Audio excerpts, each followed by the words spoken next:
Awesome, thank you. So that's me in the corner there. Yeah, so I'll just tell you a little bit about myself and my history with Rocky Mountaineer in brief before we get started. So I have had the absolute pleasure of being with Rocky Mountaineer for 10 years. And yes, I know I started merely as a child of 15, of course. Hard to believe that it's been 10 years already. I've worn a few different hats in the organization during that decade. So mostly in the sales center. So I was frontline sales. I went into kind of be a team lead or sort of resource lead here in the call center in Vancouver.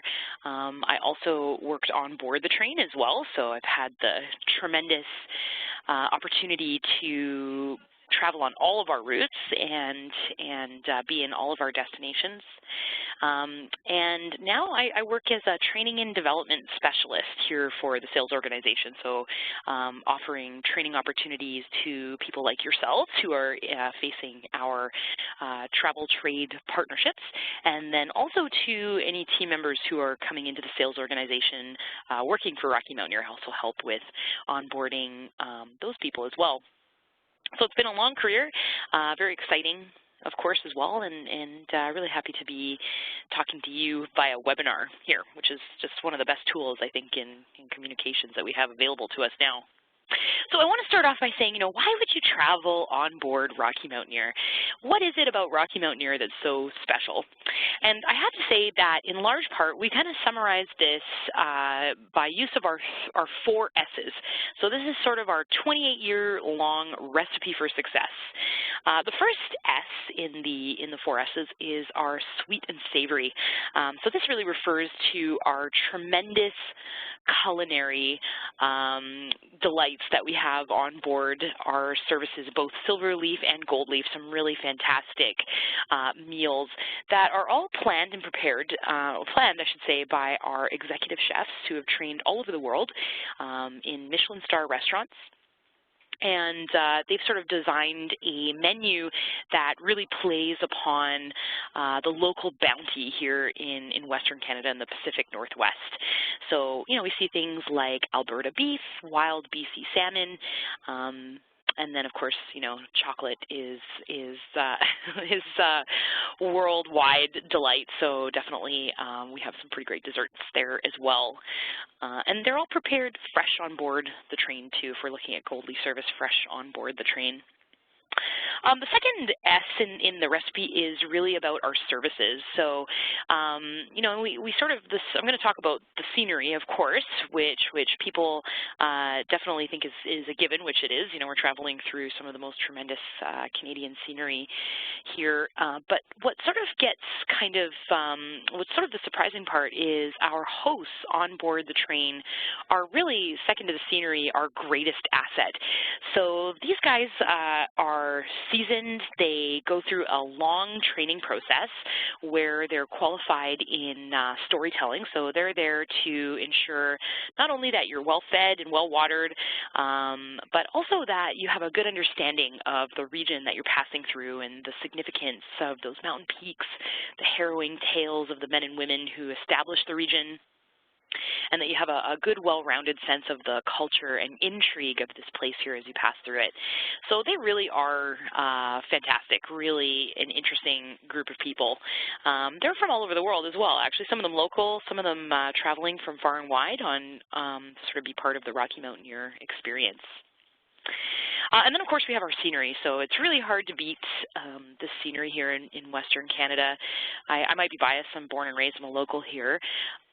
But I'm always surprised, no matter how many times I go out there into the Rockies, just how vast and tremendous these mountain peaks are and this wilderness that extends seemingly on and on forever and ever.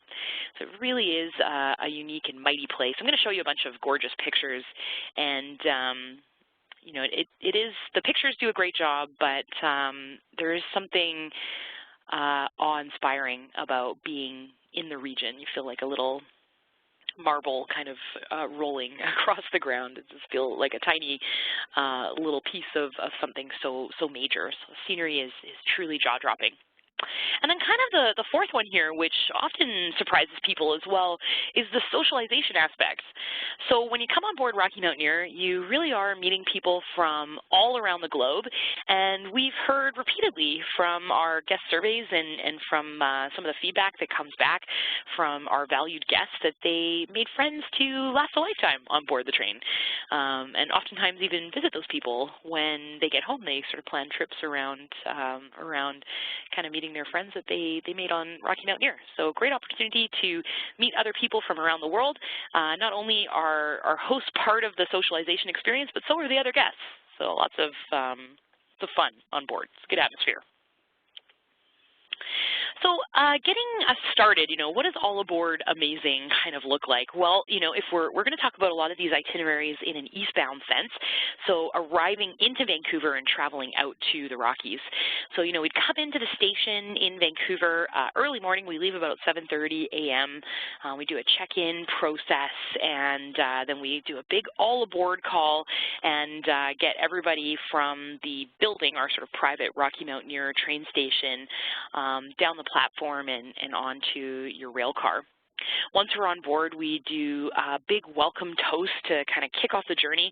So in the top middle picture there, that is Barry Crawford, train manager here with Rocky Mountaineer, and he's cheersing that train car and kind of getting everybody all started for the day. We're going to have meals on board the train. We focus on breakfast and lunch because we're traveling during the daylight hours. So breakfast and lunch during the daylight hours. We're off the train by the time dinner time rolls around. So dinner is really kind of on our guests' own, or we can look at meal plan options as well at their hotels, but typically we're off the train by the time dinner time pops up. And then the rest of the day is really spent kind of, sitting back, relaxing, taking the phenomenal scenery. We do a really good job of bringing the outside in, so really experience that, and of course enjoy our storytelling, which I have to say is actually one of my favorite parts.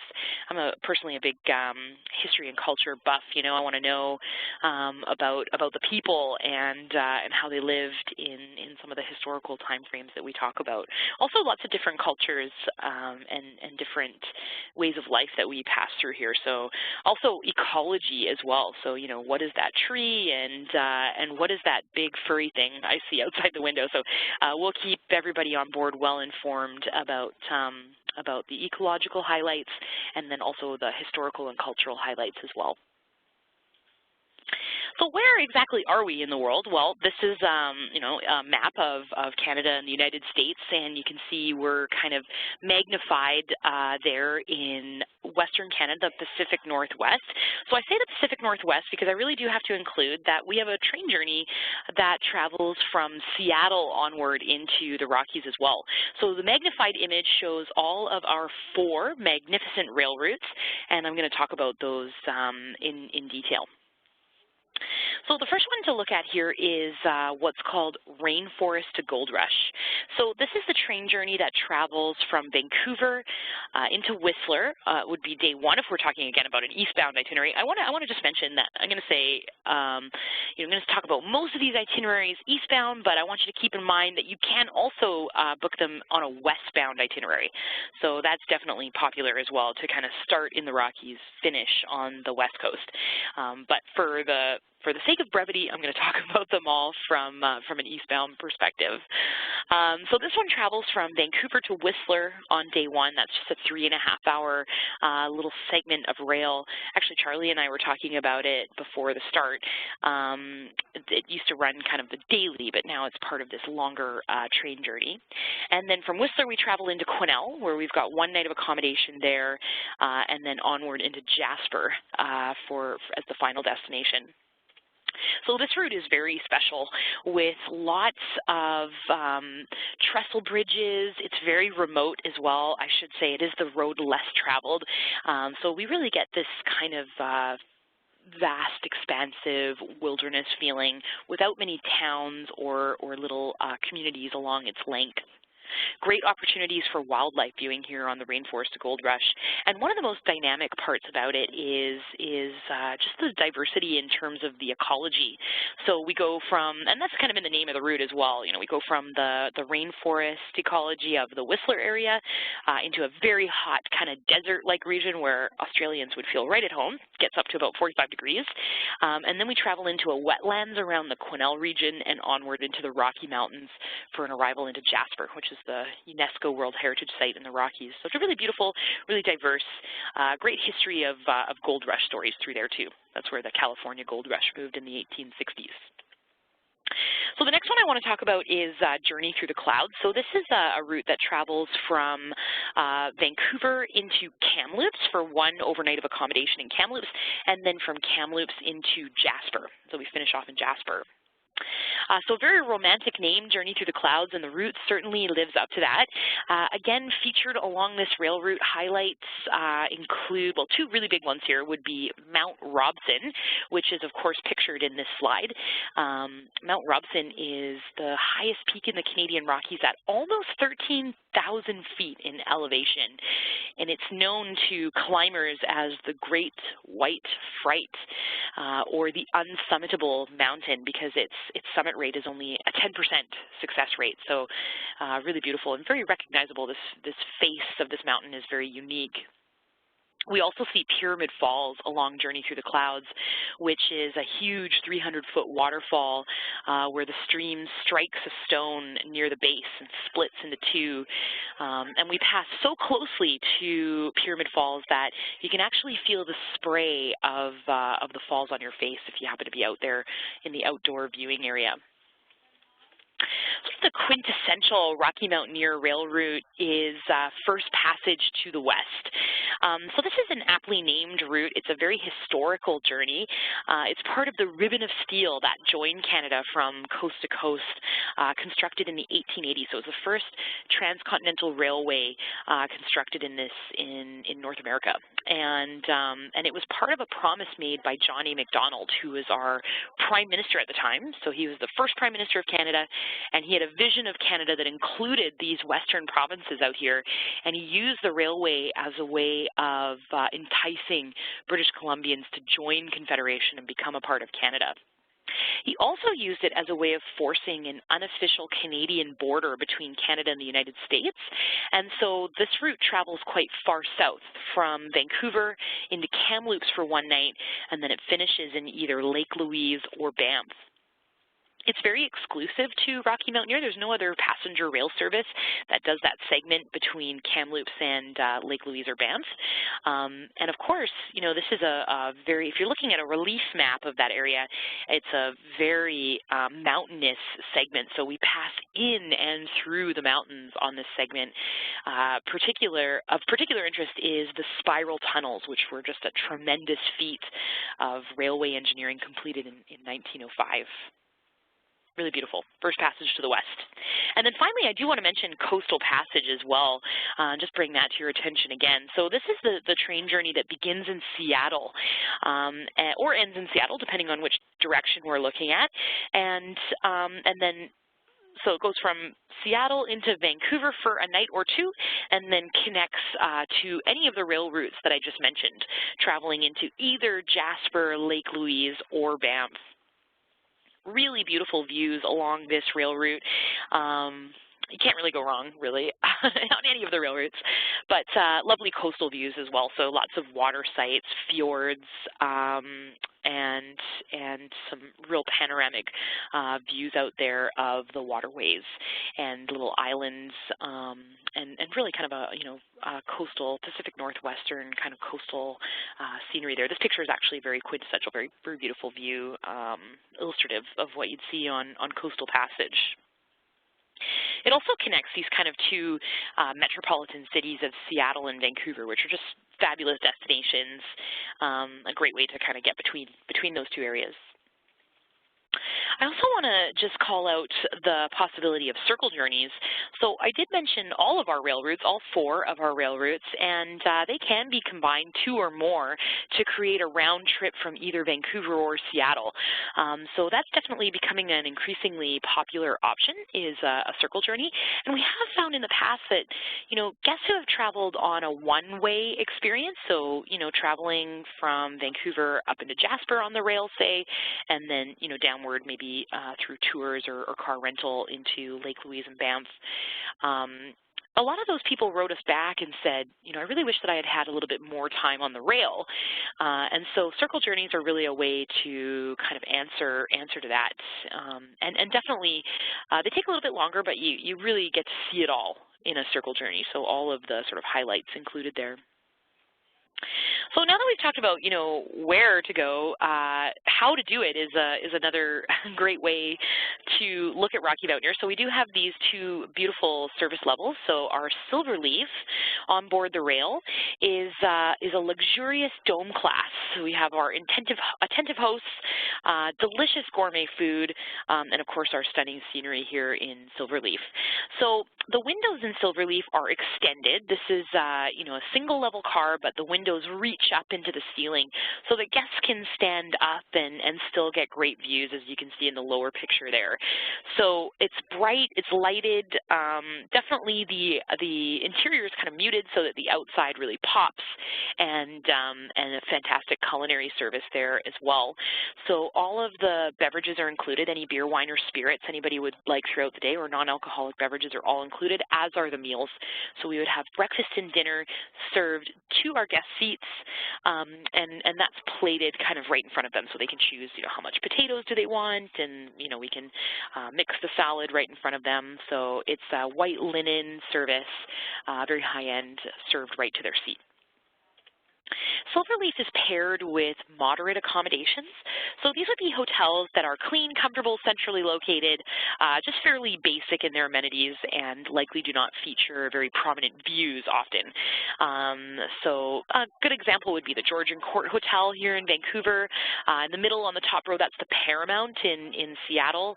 And actually the bottom, for those of you who know Whistler, bottom right-hand side, that's the Delta Whistler Village Suite. So great location, excellent property, just fairly basic in its amenities.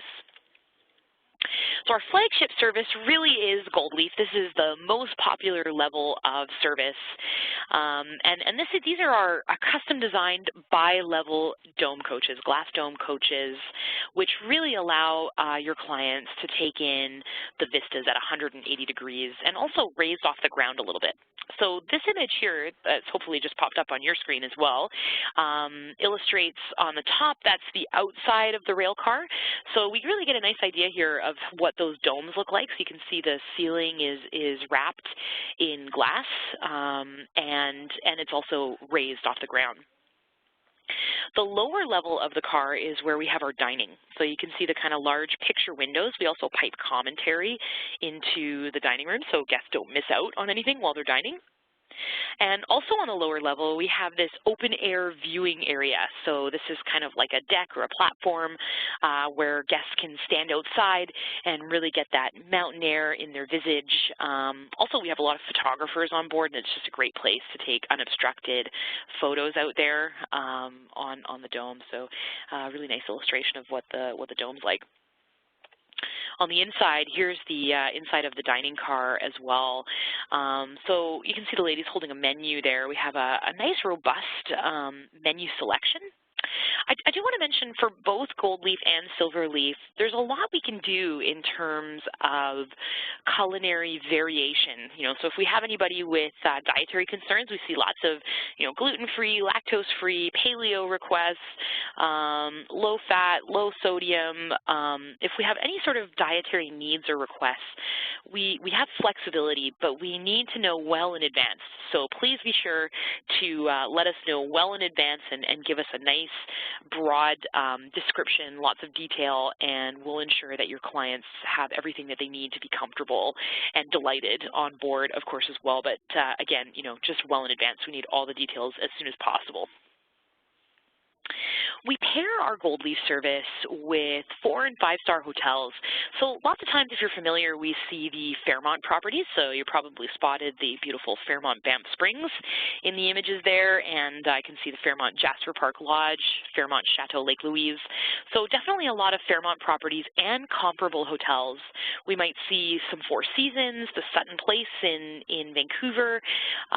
So 4- and 5-star hotels in an entry-level room, or what's called a traditional room or a Fairmont room, depending on the property. So these are the hotels that we pair with gold leaf service.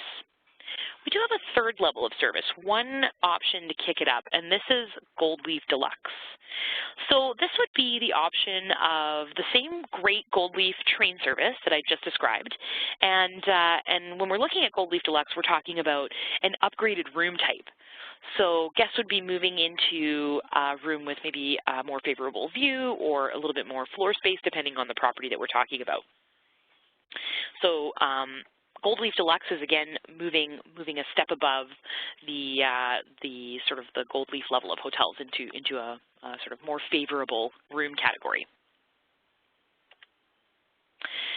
So a question that we get asked all the time, which makes a lot of sense, is, you know, when to travel in the Canadian Rockies? When's the best time to be in the Canadian Rockies?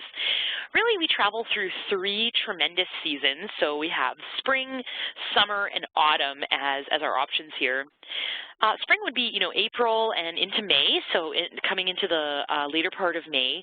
And this is really a great time for wildlife viewing, which, you know, everybody's favorite resident of the Canadian Rockies is the bear, of course. So spring is a great time to see bears, mostly because they're just kind of waking up out of hibernation.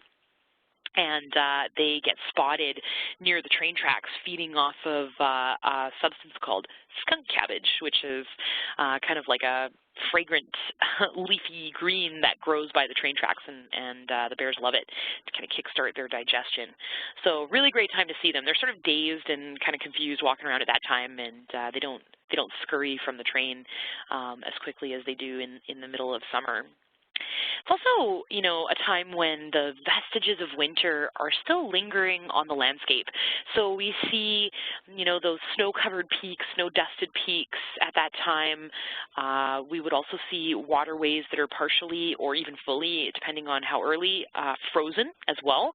I was actually just in Lake Louise with a group of Australian travel agents in the middle of April, and it was like a snow globe, which was quite delightful, actually. It was pretty fantastic. So spring, definitely we still see the kind of hand of winter lingering over the landscape. And then the flora and the fauna are just starting to emerge. Water levels can be very high at that time as well as the melt starts to happen. Beautiful, just beautiful. Summertime is, of course, the most popular time to go. Why is it the most popular? Well, probably because it's nice and warm. The days are long. You know, the sun is out way into the evening hours. If you're looking at Jasper, way up north there, it can be sunny up to 11 p.m. So bright and beautiful, temperatures of 27, 26 degrees Celsius around that time as well. All the flora and fauna are in full bloom, and the lakes and waterways are glittering green and blue in the sunlight. So really a nice time to be there. There's lots of other people there at that time as well, so it is a busy time to travel. So if your clients are interested in booking in the peak of summer, best to do that early too, because it's kind of, you know, boutique and limited accommodations through there. And the train space is relatively limited as well. Autumn is kind of the last chance at Rocky Mountaineer, and also, you know, I tend to sort of really favor the shoulder seasons as well. Loving autumn for those beautiful sunsets and sunrises. So the temperatures are cooling off, the days are starting to shorten, and we do get these really beautiful sunrises and sunsets at that time. It's also a chance to see the changing leaves. Now, I will point out that the Rockies are mostly evergreen. So we don't see a ton of changing colors out there, but this image is actually a really great example. So the pine trees will remain green, they're evergreen, and the deciduous trees, leafy trees like maples and things like that will, and birch, will turn sort of yellow and then red, and that's kind of a nice image of that. Mostly pine with a smattering of those fiery autumn colors. Really beautiful. There's also phenomena that happens ecologically around that time that's really exciting is the salmon run. So all of the salmon return from the ocean and spawn in the rivers along the way, and the entire ecology of the region really leans into that phenomena. And we see the bears scaling the canyon walls to catch salmon out of the river. The eagles and osprey and birds of prey pick them up out of the river and carry them off into the woods. And the First Nations people of the region are also fishing for salmon fishing at that time, so we can see their drying racks and the fishing lines leaning into the river. So a very, very exciting time. There's also segments of the train where you can actually see the salmon if you happen to catch the run, which is usually in kind of later in September. Sometimes as early as late August, but often later in September. So I have mentioned a number of options here, a number of routes. I talked a little bit about our hotels. So the other thing I want to mention is Rocky Mountaineer is really into customization. So we understand that vacations are not one-size-fits-all. So ask us about how to make it your client's perfect vacation. So we can combine various rail routes. We can look at maybe you have some clients that are interested really in that gold leaf service but are okay with a moderate level of hotels, so we can do silver leaf accommodations at the hotels and with an upgrade to gold on the train. So lots of different variations there. We also have an offering of Holland America cruises. So cruises can be added on to just about any of our 65 different vacation packages, and really it makes a fantastic pairing with any sort of Rocky Mountaineer package. I also want to mention a really special add-on that we have for 2017 and will be again for 2018, and that's Sonora. So Sonora Resort is just a tremendously unique West Coast wilderness luxury destination that's up north on the coast here of British Columbia, and it's really nestled into a little inlet of islands and fjords, and truly is something special. It is a 5-star property, so very luxurious, highly sort of modernized as well, great dining, and you can add this to a select group of packages either pre or post the rail experience. So some really special experiences to be had out there. There's some great culinary delights, so definitely, you know, they're into their wine out in Sonora, and while guests are staying at Sonora, our packages include all of the meals and all of the alcoholic and non-alcoholic beverages at the property. So they do little zodiac tours for purposes of whale watching. They have a bear viewing tour as well. There's fishing, hiking, biking, or just lounging. There's a wonderful spa there as well. It's a float plane in and out, so we do include the private transfers to and from there by float plane. So just a magical and very special experience for your clients who are looking to kind of have something that's a little bit unique. I do want to sort of pull apart one of our packages. We do have 65 different vacation packages, as I mentioned, but I wanted to kind of get a chance to unpack at least one of them so you can see how some of these pieces would fit together. So I've selected a package called Journey Through the Clouds Explorer. And this is really one of our most popular itineraries. So this is one of our most frequently booked, I should say, FIT packages is the Journey Through the Clouds Explorer. So on this itinerary, we would start off in Vancouver with a night of accommodation, and we'll be providing the luggage handling and station transfers to the train station for the morning of departure. So we get there nice and early for 7:30 a.m. where we do the big all-aboard call, and then we have just a tremendous day ahead traveling from Vancouver into Kamloops.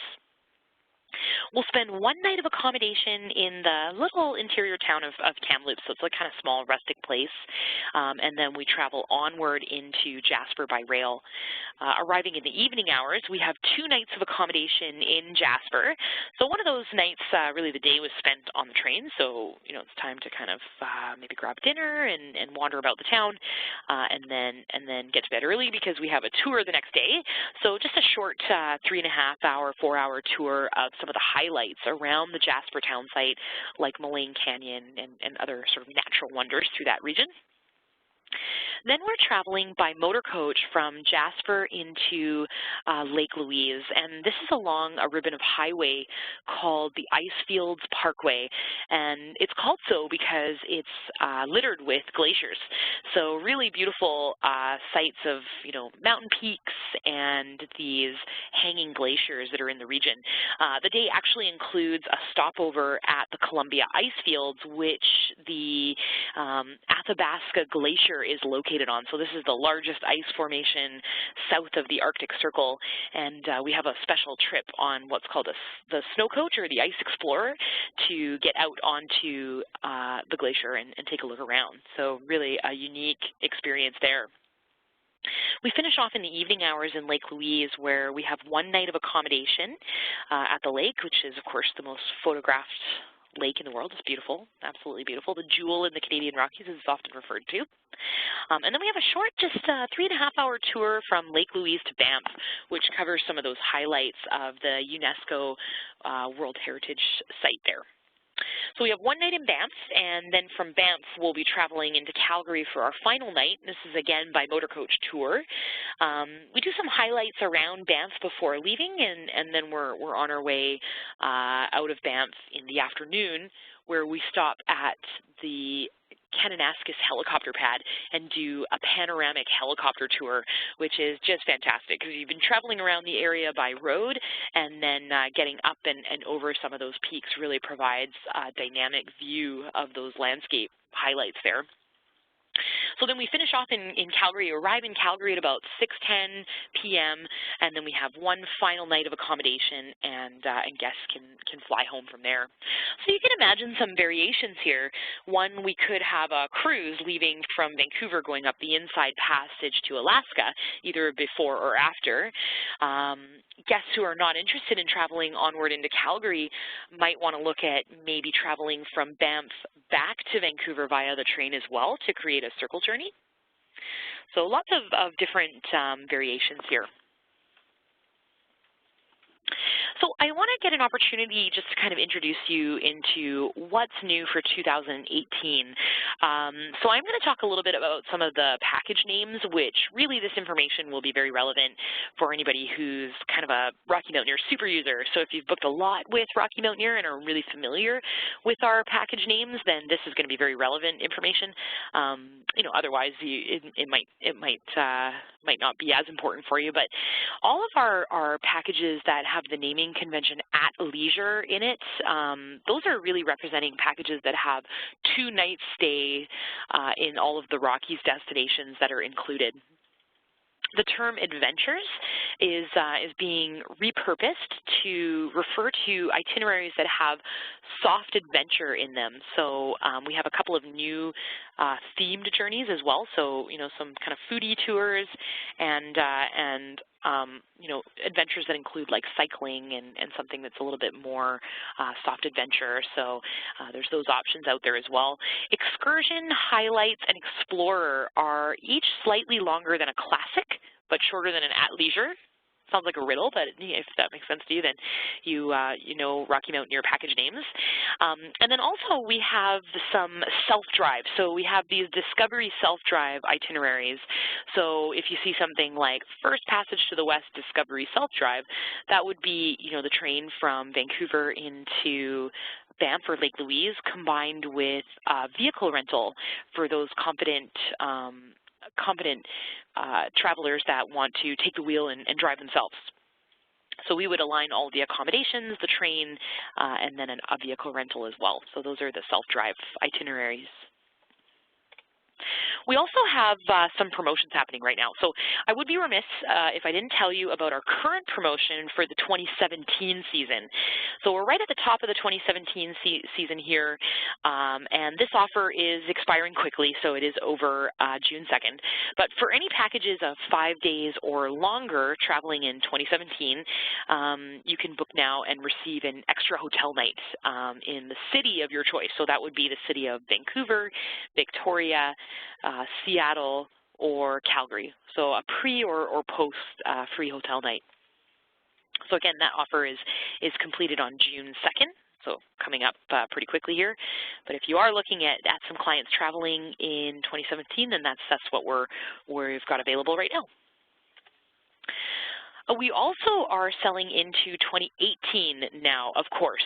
So we have really our early booking bonus, which is our largest promotion at the top of the booking season here. And for any 2018 packages of 8 days or more, guests will receive $500 per person or $1,000 per couple in added value. So again, the package has to be 8 days or more, has to be traveling in 2018. And then, of course, this offer finishes August 25, 2017, so it has to be booked before August 25, 2017. But they'll get a very generous amount of $1,000 per couple in added value. So you might be asking, well, what is added value exactly, and what can we spend this $1,000 on? So really we're looking at anything to enhance the already existing itinerary. So anything over and above what's already included, maybe some added hotel nights, maybe some meals at their hotels. So we include all of our meals and beverages on board the train, but what about when they get to their nights of accommodation? Maybe we want to add a dinner in Lake Louise, maybe we want to add breakfast at all of their hotels, so we can definitely take a look at some meal plan options. Cruises as well, so I did mention Holland America, maybe we want to add a cruise, we can use the credit towards that. Transfers also, so we don't provide shuttle airport transfers, but we do book with private car facilities to get to and from the airports in Vancouver, Seattle, and Calgary. So we can definitely use the credit towards that. Also, any sightseeing enhancements. So maybe we want to add an extra tour in Vancouver. We have some great soft adventure tours in Vancouver, a little foodie tour of Granville Island, and we can use the credit dollars towards those add-on arrangements. So lots of options, lots of things we could possibly do here. I do want to mention also our online tools and resources. So, take a look at us at www.rockymountaineer.com. On the computer screen there that she's looking at, that is our agent dashboard. So if you haven't had a chance to explore around there already, we have Tracks, which is our agent online training program. We also have some tools for you to better understand our promotions, some flat sheets, all kinds of reference materials, contact phone numbers. So be sure to have a look at that. And of course, I'm here in Vancouver, but our local APAC team is standing by to help you out with any of your needs. If you have any additional questions or looking to receive some training or need some information about our promotions or want to build a promotion, email the team at APAC@rockymountaineer.com. Or you can call us directly, too, if you're ready to make a booking. Either reach out to your preferred wholesaler or contact us directly at Rocky Mountaineer to make that reservation. So that's about all I have. I'm going to pass it back to Charlie so we can take a look at some questions. And thank you so much for your attention. I really appreciate you being here today. Heather, thanks again. That was absolutely fantastic. Just so much knowledge, so much passion for such a wonderful product. Thank you. Of course. So guys, that's all right. So guys, the floor is open for questions, or ladies, the floor is open for questions. If you have anything, then please type it into the chat box, or if Heather's covered it all, or it's you're just digesting it all still, then that's all good. Oh no, we've got one come through from Andrea. Okay, she says, can you just book point-to-point rail, Seattle, Vancouver, or Vancouver Kamloops?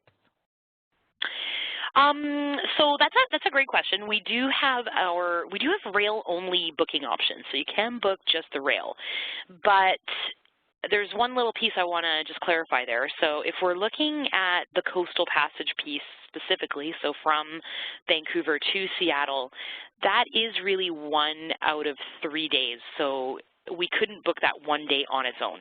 It has to be booked as part of the 3-day journey. And the same would apply from Vancouver to Kamloops. So you couldn't just book the one Vancouver to Kamloops leg. You'd really have to be part of Vancouver going all the way into either Jasper, Lake Louise, or Banff. Kamloops. So the reason for that being is really we don't sell those pieces individually very often. There isn't really any demand for that, so the seats would go empty on that second or third day or what have you. So yeah, we don't book just the singular days. It's the full 2 or 3 or 4 day itinerary depending on which rail route we're looking at. Awesome, thank you. She also says, could you give an example of a circle journey, please? Yeah, so a circle journey. So let me just go back in my slides here. Well, actually, you know what I'll do is, yeah, let me just go back in my slides here. Whoops. Let's see. Kind of scan through here to get to the.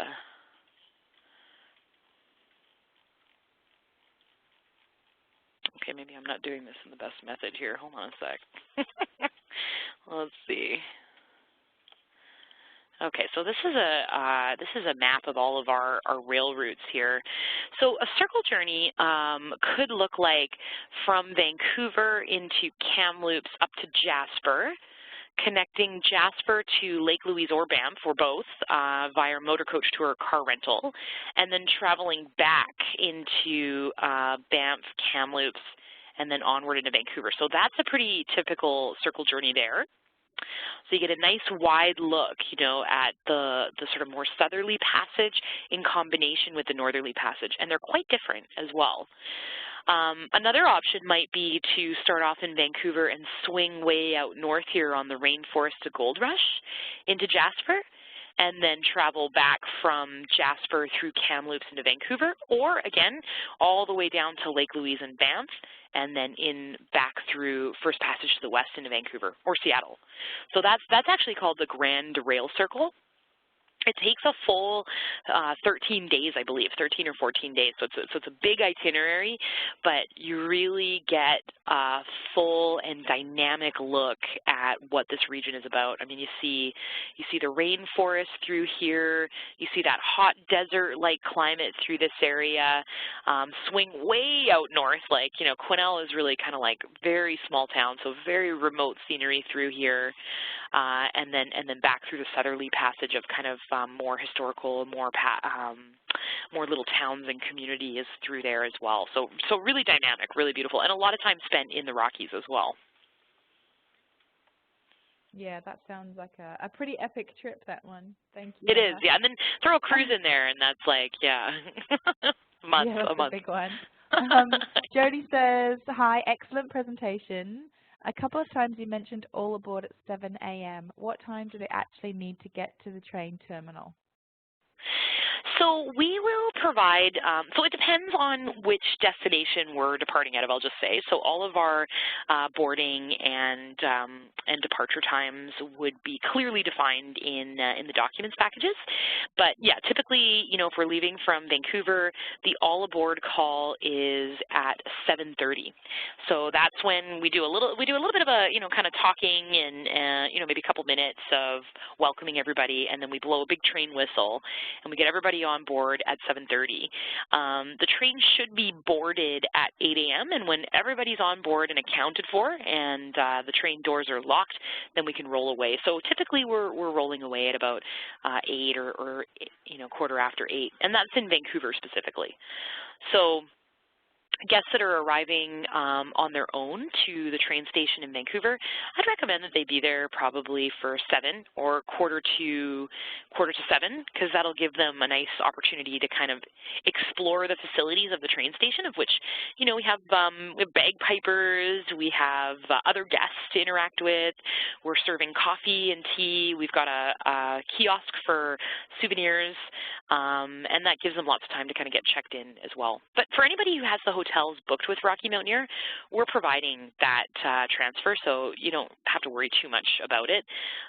We'll make sure they get there on time for the train departure. Great, thank you. And then Jody Jody also says, where are the APAC team based? Oh, excuse me. So they're, let's see, I think the bulk of them are in Sydney, and we do have some representation in Melbourne as well. I think as well, sorry, because I know the answer to this question. Okay, yeah, help me out. Yeah. There is Helen up in Brisbane. I believe somebody's about to start in Adelaide. Yes, definitely Melbourne. And also, I do help out Rocky Mountaineer a little bit in WA, because many of you guys know that I'm based in Perth. So any WA agents, you can always check in with me, and I can point you in the right direction as well. So yes, well covered in Australia. You Awesome. should have somebody. Thanks, Charlie. Yeah. Quite close. No worries. What other question? Jess says, other than the overnight stops, does the train stop along the journey at all? No. So, I mean, I should say yes. They aren't really planned stops. Like sometimes we get, we might have to stop to allow like freight trains to pass us, or to do with rail traffic. But in terms of stopping to get off the train or kind of take a look at a destination, no, we're really moving continuously throughout the day, and that's because we're traveling like almost 1,000 kilometers over the course of the 2 days. So they are big, long days. We're gonna spend 9 or 10 hours on the train. So facilitating stops just wouldn't be possible through that. But we do slow down to what we call Kodak speed or we also call them roll-bys for any of those really important scenic points. Awesome, thank you. Andrea says, I did the journey to Jasper last year in silver. It was excellent, very well organized with transfers, great experience on board too, and never-ending food. Oh, yeah. Yeah. We know about the food. Isn't it called the 2 kilo train trip as well? Yes, yeah, it is. I think I did gain about 5 pounds when I came off in April. It was pretty bad. I don't know how that happened. It's occupational hazard. Yes. Yeah. Alrighty. I think that's all the questions. We will sign off there because we've been online for a while now. We'll sign off. If anybody does want to hang back, ask any more questions, have any more comments, please do. But we will officially sign off for the day. Thank you all so much for joining us. Thank you so much, Heather, for joining us. I know it's probably getting late at your end. Time to head home. So thank you. Everybody have a great day.